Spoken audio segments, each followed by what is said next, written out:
here, but usually how it works, especially for crowds as big, is if you got a question, come up to the front of your aisle, and then it's just a single file line, and we go back and forth with questions. So if you want to get lined up for questions, you can do that right now. I'm going to get things started out with one question. Like you might have heard me mention to these folks, Gotham, the whole concept of it was just like so exciting as a fan to get into and excited for. I guess what I want to know is, were you guys fans of this stuff ahead of time, or what did you bring to it, like when you heard that they were going to be making the show and you're going to be a part of it? We didn't actually know. We sort of heard in the ether that there was a show, a pre-Batman style show, sort of rocking around, but we didn't know what it was or what sort of the situation was going to be. But in answer to your other question, yeah, I mean, I used to watch. I think that's the enduring legacy of Batman, isn't it? Really, it's appealed to people for 76 years. And when I grew up out in West, and I thought that was deeply cool. You know, I, like any other kid of my age, was bouncing around sofas and things with an apron on. You know what I mean? So I think that's the thing. It always morphs with each generation to sort of accommodate each generation's needs, and it's because it's the guy standing up for the little guy and saying enough is enough. I think that's an enduring legacy of it, and that's why it's an honour to be here and involved. So David, you don't quite have that same level of personal history just owing to your age, but like how much of a Batman fan level did you bring to it when you kind of heard the news and got that role? When I first booked the role. Can you guys hear him? No. There's a training, you see.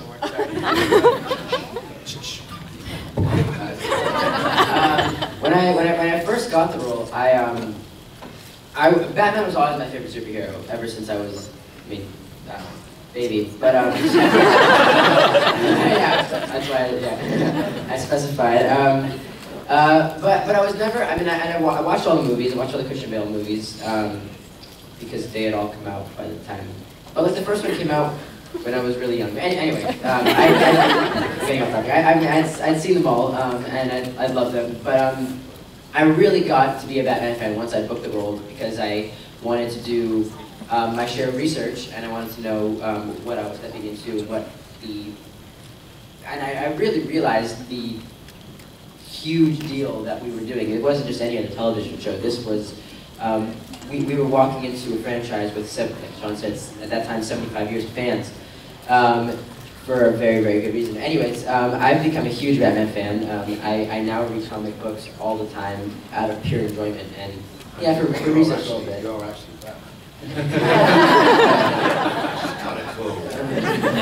know that for me personally, I could literally spend the whole afternoon just asking you guys the most inane questions about life on set and Batman, this and that, but these guys probably got a lot more questions and we don't want to waste any more time. So let's just start with the front of the line right here. Hi, I was wondering, can I ask 2 questions?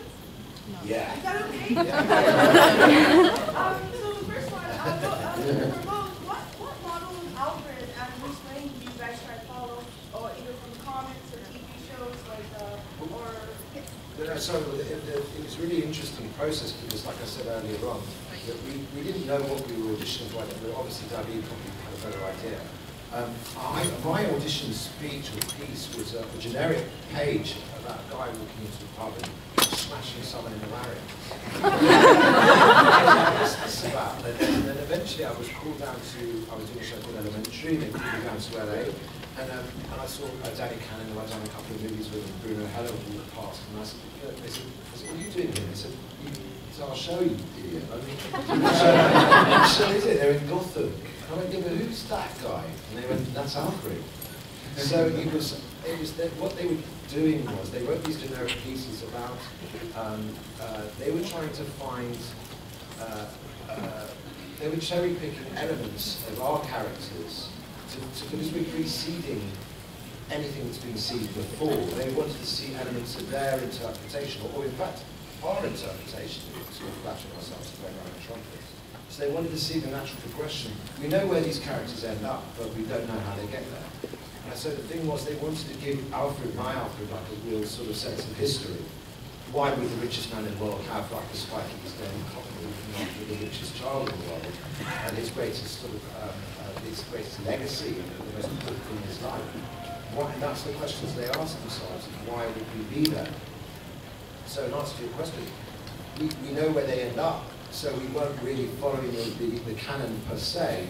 And I think that a lot of fans were really freaked out when they first saw our interpretation of Alfred. Because he wasn't very good at his parenting skills, he got a lot to do design. You're my favorite Alfred. I'm sorry, the second question. Bruce Wayne, if you had ever met Clark Kent at your age, how would that? I think they'd be best friends. Yeah. I mean, Batman vs Superman played Gotham Metropolis as Twin Cities, like San Francisco, Oakland kind of situation. So I don't understand why Clark can't take a boat ride across the bay and come to Gotham for an episode. Yeah.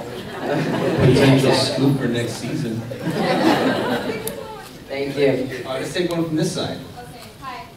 My name is Sophia. I'm from Mexico. I'm so happy to be here. And my brothers and I grew up watching Batman, but it was always the story that we've been told. So when we found out that it was going to be from the beginning and the big timing was just going crazy. And we also love this Alfred that fights, that trains him and everything. Yeah. And they actually opened a wing at the hospital called the Pennyworth Wing. He's just there all the time. I've actually bust a couple of ribs the other day. Oh. Yeah. You should see the other kids. Anyway, my question would be, what has been up to now with all the villains that we've been seeing, which has been the favorite that you've been encountering, and either with the actor itself or because it's that character? Oh, good question. You take that. Yeah. I mean, the first thing I have to say before I straight up answer the question, I have to say that I think the way that our writers and our villain cast handle the way the villains are portrayed in Gotham is just brilliant. I mean, you really get to see these people as humans, and you really get to relate to them and understand why they became the awful people they become. I mean, like, just as an example, Penguin is a terrible... The second I said Penguin, it got darker. Got a lot more romance. What are you doing to us? Sorry. It's the Dark Knight coming out. So what I was saying was, Penguin is an awful guy. He kills people for sport. But I like him. And I feel so bad for saying that, because he's terrible, but I do. And I feel like it's because we can relate to him. He's an outcast. He's somebody that was always kind of bullied and pushed aside and never given his fair chance. And he lashed out. And like, I mean, obviously I don't think I'm going to do that. But I mean, I can relate. And so I think that that's really something special that Gotham does. And you know, a lot of if you read, just in general, if you see villains, a lot of times they're kind of displayed as merciless, heartless people that you hate in every way. But I feel like the villains on Gotham you really like, which is terrible, but at the same time it's hard to do, and I feel like our company does it really well. I couldn't pick a favorite villain that I like to work with. But I would say one of my favorites for sure, just because it's kind of fresh in my mind, was Jerome. Cameron Monaghan is just brilliant, doesn't even describe what he is, and he's so committed to his work, and I learned so much from him. The last episode that aired, you know, if all you watched it, so I'm not going to spoil anything, but the last episode that aired, I worked with him very intensely for about 2 weeks, and I learned so much about my craft working alongside him, and Jerome, I mean, it's such an iconic role. It's the Joker. I mean, well, maybe. I would say I'm not going to spoil it, but I actually don't know the answer. So, but yeah. So yeah. I got a question from Gotham's finest right up here. Okay, first of all, I want to thank you guys for your work, because you know what, you make my days better. They suck. Okay, so kind of two questions. The first one, so I asked Ben this last year. I said, do you think Jim would be able to survive the purge that happened in Gotham? So I wanted to ask you two, do you guys think maybe Bruce and Alfred would be able to survive the purge? Bruce would only be able to survive because of Alfred.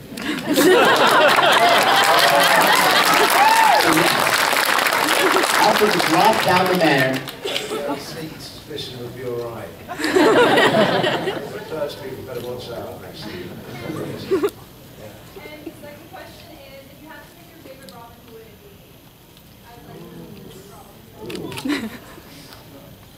I gotta go classic Dick Grayson. Love Dick Grayson. And maybe we'll get like a little 3-year-old Dick Grayson to come on Gotham. Yeah, no, we did. In first season, we had the Flying Graysons as part of the circus that Jerome came from. And yeah, she was pregnant with little baby Dick. Yeah. Thank you so much. Thank you. Let's take it back to this side, and hello. Hey, so I noticed that you showed the so I was wondering what it was. Is something more than David? Do you like any cards in the future, or do you have some already? I love Alfred. 100% true. No, that's my dad was a Doctor Who.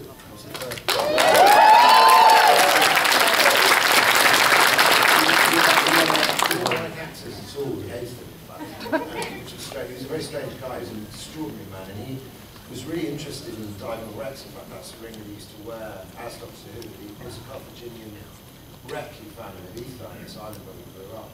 So he was really into diving on wrecks, and he was really into people, and he found out he became really obsessed with being a Huguenot. And he could never find his family crest. And my name is Pertwee de l'Aéro, which I should as well. But then Pertwee de l'Aéro, it was they could find a count of Pertwee de l'Aéro's crest, but not this one. 10 years after he died, passed away, I was really strange. I was dreaming about him a lot, thinking about him a lot, and through the post became the Pertwee crest, the Pertwee de l'Aéro crest. This was from a guy called Major James Pertwee. He found it and sent it to me. And my dad could never find it in his lifetime, so it was weird that I found it 10 years and I've been dreaming about him. So I love that. That's the very long story about my dad. That's it. That's your only one? No, I've got other ones, but there's children present. David, do you want any, or do you have any you don't know about? I don't have any now, but we'll see. All right, in front of the line over here. As actors, what method do you use to memorize I do. He doesn't. It's just difficult. I mean, it's one of those things. Some people find it really easy. My friend of mine, Jason Isaacs, he just looks at it once. Another actor, Steve Tomkinson, they just find it incredibly easy. They've got minds like sponges. I find it, if it's well written, the weird thing is something that we've discovered that the syntax is slightly off. And what happens with Alfred a lot of the time, because most of the writers are American, of course, they let me kind of go with a lot of Londonisms. If the syntax isn't right, I find it incredibly hard to learn. It reads well, it reads fine off the page, but when you try and learn it, it's really hard. You often find really good writing is the easiest thing to learn, you really want to learn it. Yeah, Sean always gets mad at me because I just like look at it in the car to work. But I don't know. I just have a great short-term memory, and I'll just know it. And then as soon as I rap today, I will never be able to recite it again. It's like cramming for a test. It's like just what I do every day.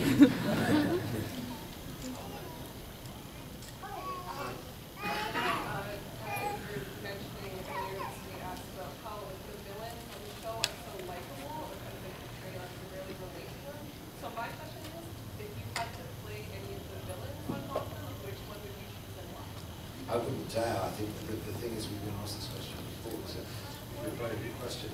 I think the thing is, what I love, what David was saying earlier on, is that we're seeing all of these characters at a time we've never seen before. I think that what's extraordinary is they don't put their evil head on, their hat on in the morning. What you see is tortured souls. They could be sitting next to you now. It's actually a very good lesson for us all, really. Is to be nice to your neighbour, because look what could happen. So be nice to each other. And if you look at the Riddler, you look at Enigma, he's a lovely guy. He was pushed too far. Same as with someone who's miserable as a child. He was bullied, beaten, slapped, tortured, ridiculed, Penguin. Don't push someone too far, because they'll snap. They'll go to the dark side. And in answer to your question, I wouldn't dare, because I think that our guys have done such an extraordinary job of working with wolves. I think especially Rodman Taylor, Corey Michael Smith, I think it just phenomenal. I do Cameron as well. I think they're phenomenal. I would attempt to try.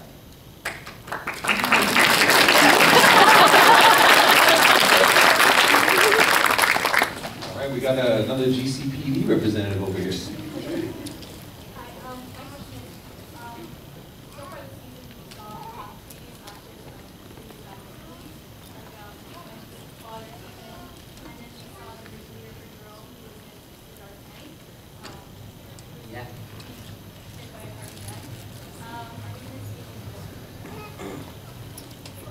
I'm sure we probably will. I'm sure.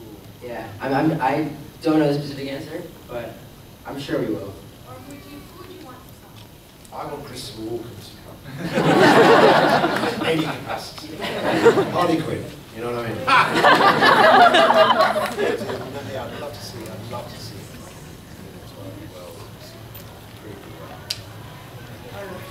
Let's get that change.org petition going right away. Question over here. I have a question. So, from your perspective, what's the hardest characteristic on your character that you find to portray on screen? And if you had to change one thing about your character, what would it be? My boss. Had to give Alfred a pay raise. It's a good question. It's a difficult one. I think the thing is that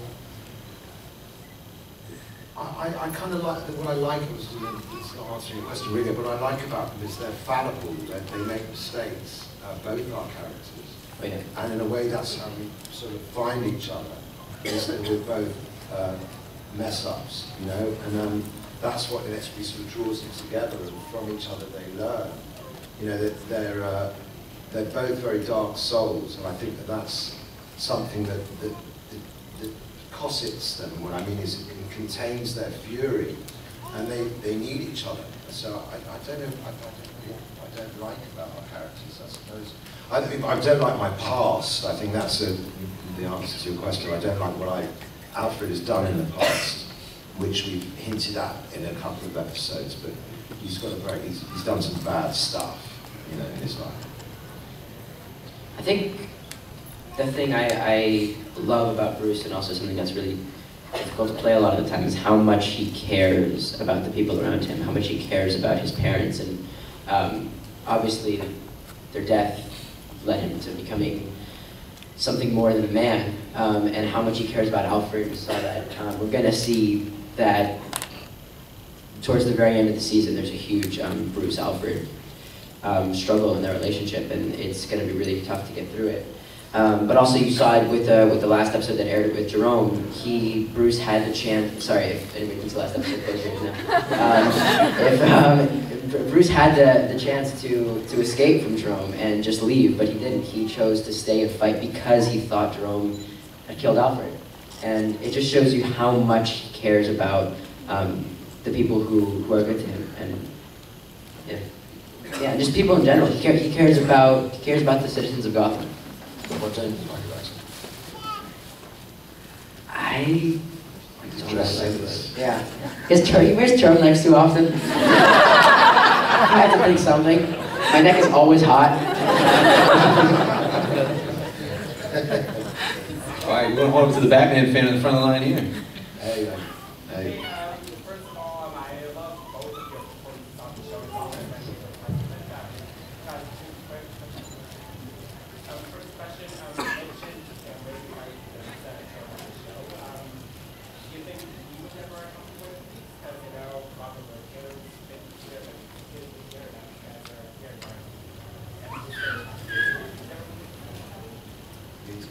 Yeah, I think he has been. I'm not completely sure, but I'm sure he came to Houston when on one of them.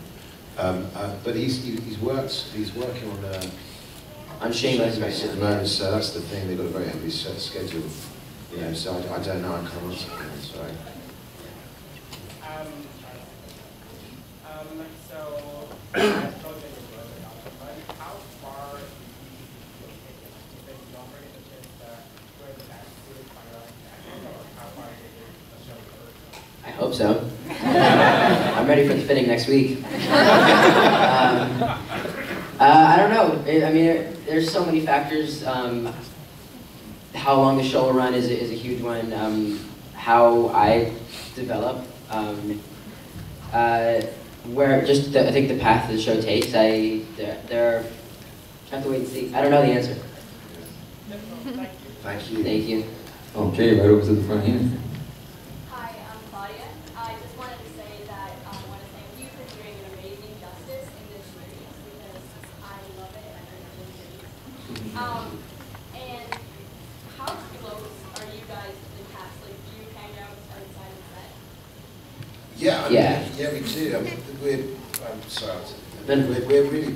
blessed. I mean, I've been an actor for quite some years now, and I've a couple of times had really good experiences. You know, randomly filmed like Dog Song or something like that. We became very close. But this is something really kind of special because we work very hard and we work at a tremendous speed. And I think you all agree that this is supposed to be the golden age of television and everything. And the quality of what we shoot is kind of extraordinary. The size, it's operatic in its scale. In fact, we've been nominated every year. Our DPs, Chris Moore and Jones, they've been nominated every year for the cinematography, for the lighting, which is kind of an achievement in itself, really.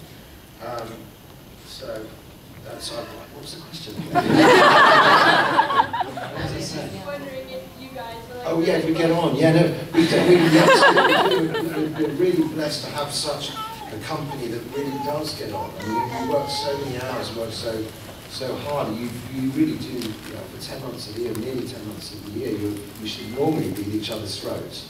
But everyone keeps everyone buoyant. I mean, there's no toys out of the pram. In fact, if anyone did behave badly, it'd be very frowned upon by the rest of the company. So everyone, as we have an expression in London called London Manners, everyone's really looks to themselves and behaves themselves and takes their work very seriously. Because that's fun. And we do hang out together and drink together and all that.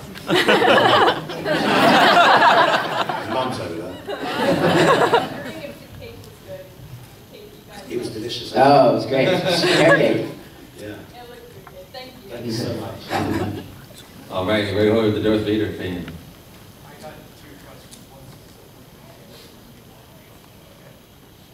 No, it's not. Yeah.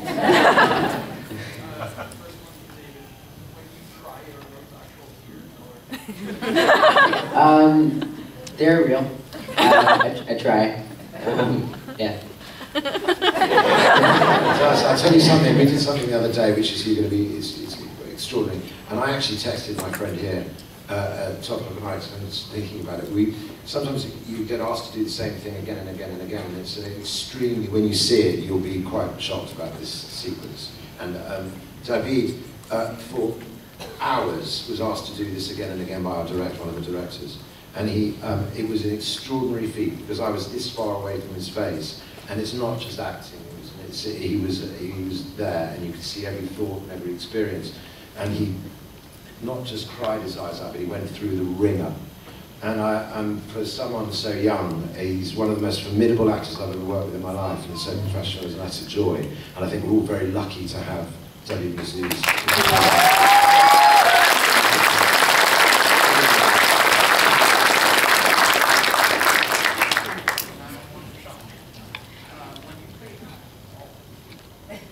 Yeah.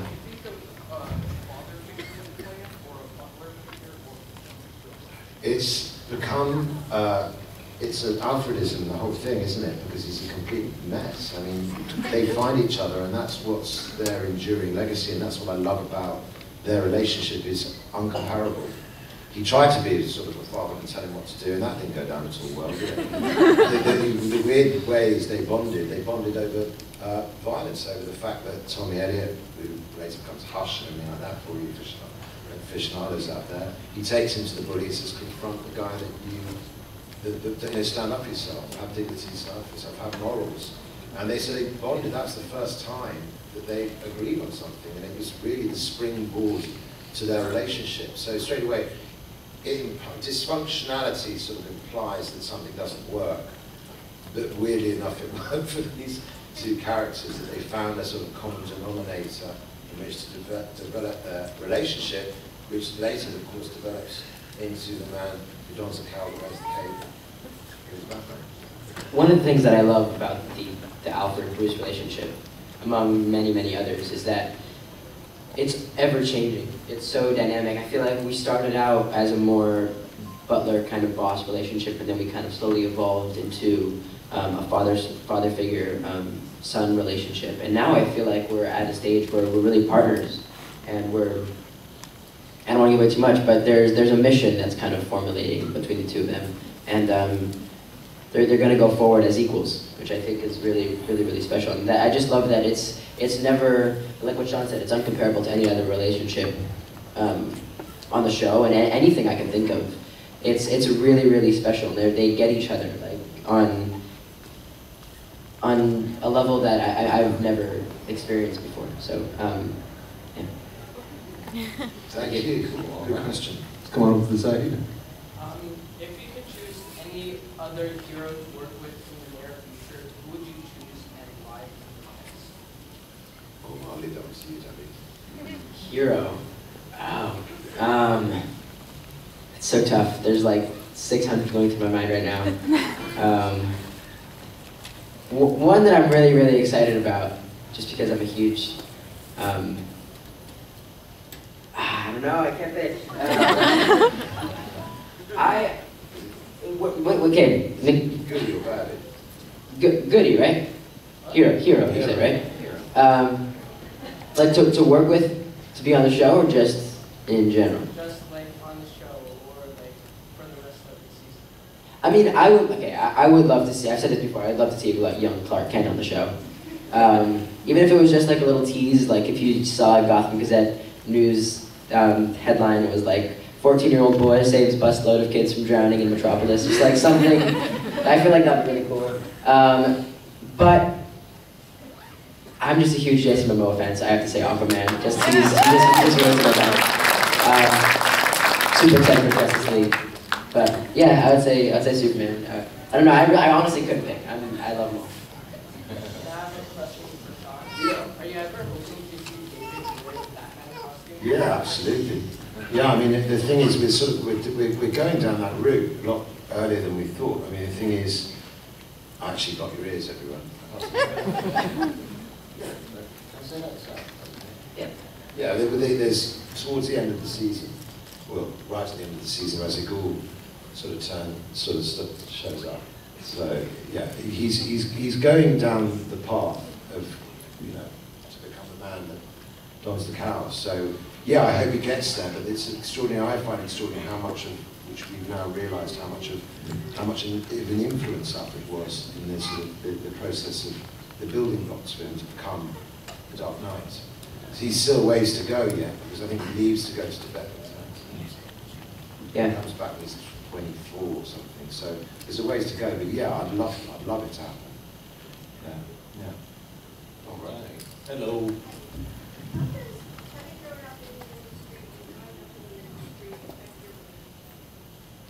To the industry or to each other? Oh, that's the joy. So the great thing about, the thing I love about our profession, as did my father, was that it's completely ageless. It's, you know, you could be literally 8 years old and 80 years old, and you're a compadre. You work with each other. You're a co-worker, and that's a wonderful thing. And you know, that's where we get these sort of snippets. That's the wonderful thing about our profession, is you learn so much from so many people. You dip your toe into so many different elements into other people's experiences and things like that. And that's one of the things I love about our show. I think that's a any other job in the world.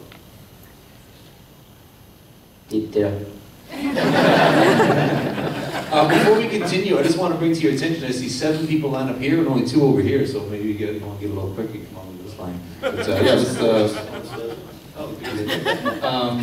next over here? There you go.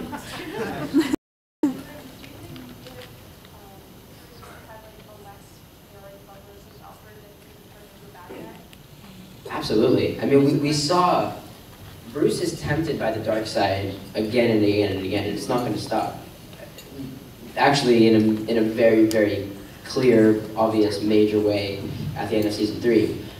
But we saw it even in season 1 when Reggie came to Wayne Manor, and he kind of took Bruce's training in a very dark direction. And it was just a couple scenes, but you saw Bruce tempted by that other side, and Alfred was there to save him. And I think that scene, it was just Bruce and Reggie training, and Alfred came down the stairs and stopped them. And I think that scene was very symbolic, because Alfred is there to protect Bruce, and protecting him means guiding him in the right direction. I mean, eventually it'll be Bruce's decision to make for himself, but Alfred is definitely a huge,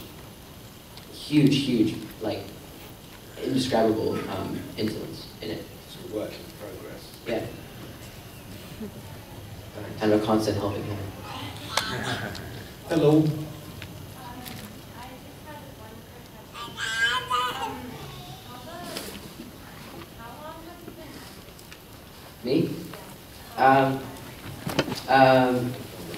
I started taking classes when I was about 5. I started doing commercials when I was 7, and the theatrical things when I was about 8. So, and I'm 16 now. So I would say about 7 or 8 years, or 8 or 9 years. Very hard. I'm sorry. What sharp my hearing's gone. I started quite late actually, really. You used to start very early on back in the day in the theatre in our country. Everyone starts in the theatre. And then I started a little theatre company, and then I went to the Royal Shakespeare Company, and I went to the Bristol Vic. So I started professionally acting in 1986. So I'm sorry about that. So I haven't learned anything. Thanks for your question. And let's take one from this Batman fan right here. Two quick questions. One for you, David. You still have in your formative years, the question was asked before about the shedding of tears on the nose. But Bruce Wayne, you had to already show a range of emotions, loss, relationships in a child. And any of those, are any of those emotions on personal experiences? All kind of just part of the act. That's a great question. I don't know. I think it's a constant mixture of both. I mean, I'm constantly drawing from personal experiences to relate to be able to understand the character. A lot of times, I'll think of either past experiences or try to put myself in the mindset, or not even the mindset, to imagine myself in a certain situation that my character might be in, to help guide what I think the character would do, and of course that applies to Bruce. But I think a lot of it comes from being in the character's headspace, being in Bruce's headspace, and thinking about what he's thinking about. And I don't know. I never really thought about it before. I mean, I think it's a mixture of both. Hope that answers your question. It's very difficult. What's extraordinary about him as an actor is to be able to regurgitate it so many times. I'm amazed by this young man, because you've got to pace yourself, because it takes an incredibly long time sometimes to shoot these scenes. And when they spin the camera around, you shoot one direction, then you shoot the other direction. And often what can happen is you can go early, even when you're sitting in your dressing room and you're getting into the zone and everything like that. You can go early, kind of thing, and you can't squeak a tear out. Basically, you're spent. And sometimes it can take 9 hours before the camera comes to you for a close-up. And somehow this young man, he's got huge tear glands. He's extraordinary. He draws from somewhere deep. That's what I was saying to you earlier on when we did this sequence, which you will see at the end of the season. I've never seen something like that before in my life, where he went to this place again and again and again and again and again. It was extraordinary. The franchise is one that is reinvented over and over again, and so does Gotham. Yeah. You grow up and they're about to do it again. All these going to leave the role after the season. So, which franchise had the greatest impact on you? What's that? From Batman to Doctor Who, which one has had the greatest impact on you, being part of the old worlds? From Batman to Doctor Who, Yeah. I would have. Although my dad, if my dad was a butcher, I probably would have been a butcher. You know what I mean? Seriously, it's one of those bizarre things when you grow up in the industry like that. So I would say, although my dad was Doctor Who, it was only when I started getting sort of smacked around the head at school that I realised something was weird. Because I just thought it was my dad, you know, I didn't really realise that it was the enormity of the fact that, you know, 14 million people used to tune in on a Saturday afternoon when I was a kid, and they're like live. It was a standard thing, the entire families used to do it. And I just thought it was sort of a regular thing, I didn't really understand it, you know. So I'd say Batman, because I thought that was dope. Everyone thinks it sort of was, you know, the Adam West years were sort of camp and stuff, but they weren't. You have to understand, as I was saying at the beginning of the chat, that was super cool at that time. And again, it sort of morphed every year. But then when I was a small kid, that to me was the coolest. So that was the biggest influence for me. I would say above my dad and Doctor Who.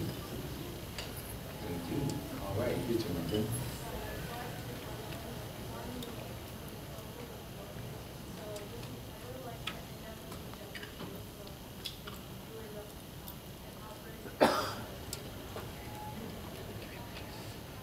I just have to say that Sean plays Alfred in a way that I don't think I ever could. And every single time I work with him, I just feel so blessed that I'm able to work with somebody so experienced and so talented, and always brings such a jovial energy to set that I love being around him. I love talking to him, and I just learn so much from him every single time around him. What I thought you were going to say is, would I ever love to be in his shoes in terms of acting? And I would love. Sean's been in this business for so long, and I hope that I will be able to achieve that, and to stay so dedicated to my craft for as long as Sean has. It's funny though, it's strange, it's a good question, because I think that's the point, isn't it? That actually they already are in a way, to a certain degree, of course. That there is a symbiosis, there's a similarity between them both. There is a lot of Alfred in Bruce anyway, and I think vice versa. I think that he learns as much from the boys as the boy learns from him. So in answer to your question, I think they already are in a way. So that's kind of deep. Damn, Sean.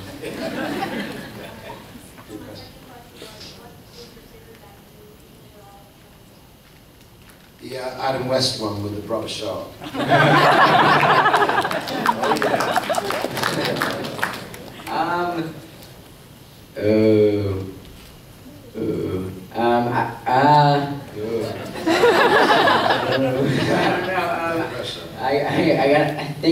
think Dark Knight Rises. Because I love Christian Bale.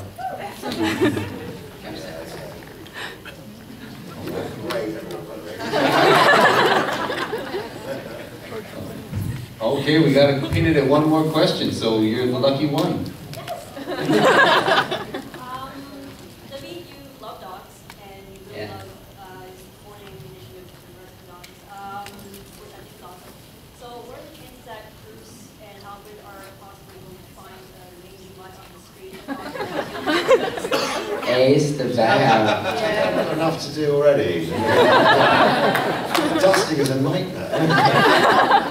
Sean cleaning up the shedding and little poops all over the floor. I saw Erin who's been standing around for ages. Where's Erin gone? Is Erin? There you are. What's the question? I see. I was going to ask you if your training in the Royal Shakespeare Company and your experience on TV shows like Clarissa, if you think that helped you with the fighting scenes. Yeah, they didn't know that I could sword fight, and he didn't know I could sword fight, so I picked the stick up, and then the stuntman Turner went, "You can fight, you know, he's a rapier," and I went, "Yeah, well, yeah, I do," because we all get taught that stuff in the theatre in our country. So I was lucky enough to train with SAS for another show. That's why we made Alfred SAS and not Marine. The Bodyguard? Yeah, the Bodyguards, exactly. Yeah, we went to Herefordshire and trained with them, defensive driving and small arms fire and all that kind of stuff. So a lot of that we pulled together and put in, and that's the great, like I said earlier on, that's the great thing about our profession, is that we get the opportunity to dip our toe in, you know, to experience it to a certain degree, you know. All right. All right. Well, thanks for coming, everybody. I think I speak on behalf of all of us. Before we leave, I need a mass selfie. Yeah. Me too. And I'll put the whole thing on my Instagram story while you're doing it. smile. I'm the video, guys. Ready? Yes. Alright, Sean and I are here. We have a pretty lame crowd.